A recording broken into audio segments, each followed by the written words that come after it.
guys, ganap nga ay samahan nyo nga akong magpunta sa fiesta ng Apalit, Pampanga. Taon-taon nga simula nung nabuhay ako, ito na yung isa sa mga kaganapan sa buhay ko na iniintay ko talaga. At taon-taon tuwing fiesta ng Apalit, syempre present ako basta nasa Pilipinas. Kaya naman mula Pulilan, Bulacan ay nagbiyahe nga kami papunta nga sa Kapalangan, Apalit, Pampanga sa bahay nga nila Sir Mark at doon nga muna kami magi-stay. Sa banderitas pa nga lang, alam mo na agad na fiesta at talaga naman napakagaganda ng mga ayos. Nintay na nga lang muna namin dumaan si Apong Iru at nagkanya-kanya na kami ng basaan dito. Pero syempre, ipeplex ko ang kaibahan dito sa Apalit, Pampanga. Pag ayaw mo magpabasa, hindi ka namin babasain. Pero naintindihan namin na yung iba ay magpapasok pa sa trabaho o nakikidaan lang. Pero maiba nga tayo, nung nakaraan na nga sa harapan namin si Apong Iru, nagdiretso na nga kami sa bangka kung saan nga kami sasakay. Tama nga kayo ng dinig dahil ngayong taon tayo ay sasakay ng bangka. O diba, nung nakaraan nakikinood lang ako.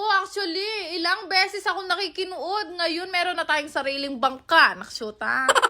May mga kanya-kanya nga kami bit-bit na pagkain para syempre hindi kami magutom. Pagsakay kasi sa bangka, hindi rin naman namin alam kung gaano katagal nga abutin. Yung makakasama nga pala namin ngayon ay mga kasama namin sa Okoy King at sa Samjihan. Parang init nga na nag-start ang parada. Siguro alas 12 pa nga lang ng mga oras na to. Sabi ko nga dito na mahahati ang kulay ng katawan ko dahil sa off-shoulder na suot ko. Siyempre, hindi lang to basta parada. Meron ding mga rescue team na lumilibot in case of emergency. Taon talaga, bukod sa Pasko, ito talaga yung hinihintay ng mga tao dito sa Apalit, Pampanga. Sa mga hindi pa kasi nakakaalam, ako rin ay isang taga-Apalit, Pampanga sa barangay Kalantipe ako lumaki. Nakatuwa lang na habang pumaparada kami, meron tumatawag ng mga pangalan ko. Kaya lang, minsan na rin akong napukol. Ang ginawa ko, pumasok muna ako sa loob ng bangka. Mahirap na baka matamaan ang ilong ko. Naksyuta. Pero yun nga, gusto ko lang din magpasalamat sa lahat ng mga tumatawag sa pangalan ko at namin dalawa ni Bebo sa mga nakakilala sa amin kahapon. Sabi ko na, wala nang masasaya talaga sa fiesta dito sa Apalit, Pampanga. Abay, kahit saan ka nga lumingon dito, sa daan man o sa mga nakasakay sa bangka, lahat ng tao nakangiti. Pero depende pa rin kung gutom.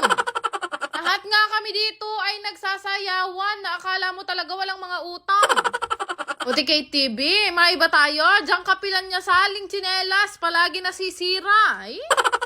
Matatandaan nyo nga, kagabi ay nagpuyat kami para ayusin itong bangka namin. Pero tingnan nyo naman kung gaano katibay. Dumaan na kami sa tunnel, wala man lang nagasgasan. Ito nga kami sa isang place, naghintay. At nung nakita namin, napakarami palang bangka ngayon taon. Actually guys, nandito na nga kami sa pinakadulo. Dahil lang kabilis magpatakbo nung sinasakyan ni Apong Iru. At dahil hindi pa nga nag-i-start ang parada, kumain nga muna kami dahil meron naman kami mga kanya-kanyang baon. Nina kasing umaga, nagpaluto nga ako ng adobo para hindi nga kami magutom lahat. Pero syempre, kanya-kanyang paraan at mabilis ang pagkain lang dito kung ayaw nyong masabawan yung adobo nyo.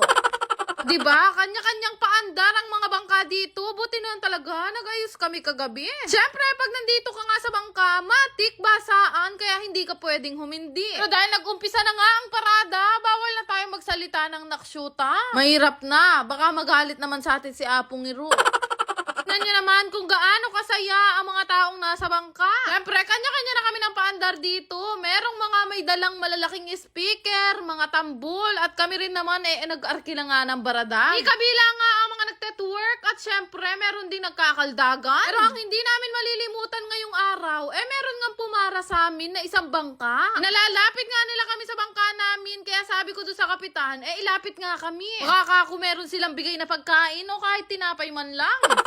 Kaya naman lumapit nga kami at nagulat nga ako nung meron silang inabot sa akin. Oo na nga, akala ko pipicturan lang nila kami. Kaya late ko nang na-realize na ito pala ay trophy galing sa Committee on Awards. Kaya ibig sabihin, sa amin na nga itong trophy na ibinigay nila. Diyos ko, tuwang-tuwa po kami. Maraming salamat. First time kasi namin sumali sa ganitong libad at nagulat kami ngayong araw dahil yung bangka na ginawa namin o pinagpuyatan namin kagabi, naging third place pa. O diba, sobrang memorable talaga nung araw na to dahil yung bangka namin ay nanalong third place sa Ligligan Gayak Bangka. Kaya maraming salamat sa nagpahiram ng mga pan-design namin sa mga street dancer na kinuhanan namin ng props. Ay.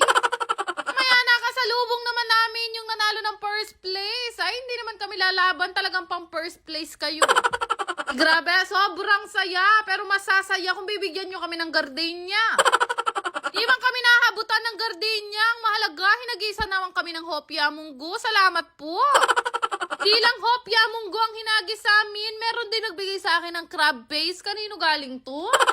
Maya nga, merong isang bangka na nagbubuhos nga ng napakaraming tubig. Dito pala nakasakay si Mayor. Kaya naman nilapit namin yung bangka namin kay Mayor. Ang balita kasi dito, nagbibigay daw si Mayor ng papremyo sa mga taong masasaya. Feeling ko nga nakilala ko ni Mayor, gawa nga nung nakaraan, hindi nga kami nag-meet nung nag-concert nga kami sa Apalit. Actually, pinalalapit nga ni Mayor yung bangka namin, kaya lang tabalo ko yung Kapitan Mi, mandala siya.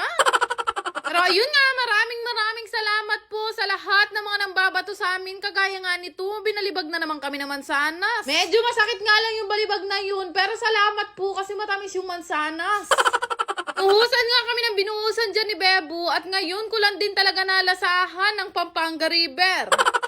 Kung noong mga nakaraang taon nga kami ay nanunood lang din, nakakatuwa na ngayong araw nakasakay na nga kami ng bangka. Mas nakakatuwa na habang nakasakay kami ng bangka, tinatawag nga yung pangalan namin at nagkakawayan sila sa amin. Diba? Kitang-kita talaga natin kung gaano kasaya at nagkakaisa ang mga tao dito sa Apalit. Pag oras na kasi ng libad o parada, iniiwan muna talaga nila yung mga tagay nila sa bahay at dumidiretso sila dito sa ilog.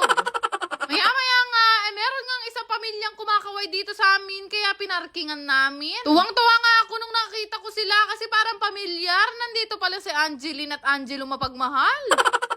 Nga muna kami bumaba kahit pinabababa nga kami nila nanay para kumain dahil hinahabol nga namin si Apong Iro. At nung inabutan nga namin to si Apong Iro, nandito na nga kami sa pinakadulo ng Apalit. As usual, kahit gaano kainit kanina, hindi pwedeng hindi umulan basta parada ni Apong Iro. Ito rin yung kanina pa namin hinihintay. Kapag ka umuulan ng ganyan, ito na nga yung time para mag-wish tayo kay Apong Iro. At ako ay sobrang naniniwala kay Apong Iro dahil lahat ng hiniling ko nung nakaraang taon ibinigay niya sa akin. Maraming salamat, Apong Iro! Happy Fiesta!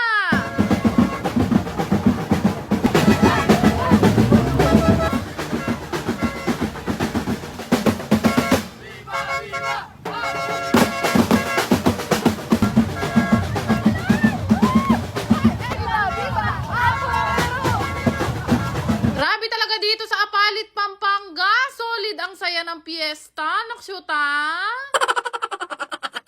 Yan lang naman. Salamat! Ala! Oh my God, ang laki! 23,000! Share ko na din sa inyo, ito pinaglilibangan ko ang laro na MI777. Sobrang daming laro na pwede nyo pagpilian dito, pero ito ay pinagbabawal ko sa mga bata. Libangan ko lang rin to at nilalaro ko lang to kapag may extra ko. Nyo guys, napakadali lang laruin nito at minsan nga hindi ko namamalayan na malaki na panay napapalanunan ko. Syempre, gaya ng ibang laro, may nananalo at may natatalo din dito. Swertiyan lang talaga yung labanan dito, pero ngayong araw mukhang sinwerte ako dahil nanalo ako ng halos 100,000. So syempre, hinay-hinay lang tayo sa paglalaro at pagtaya. Sabi nga nila, lahat daw ng sobra, bawal. Pero syempre, wala din namang masama kung gusto mo subukan. Kaya kung gusto mo ring itry, lalagay ko na lang yung link sa may comment section.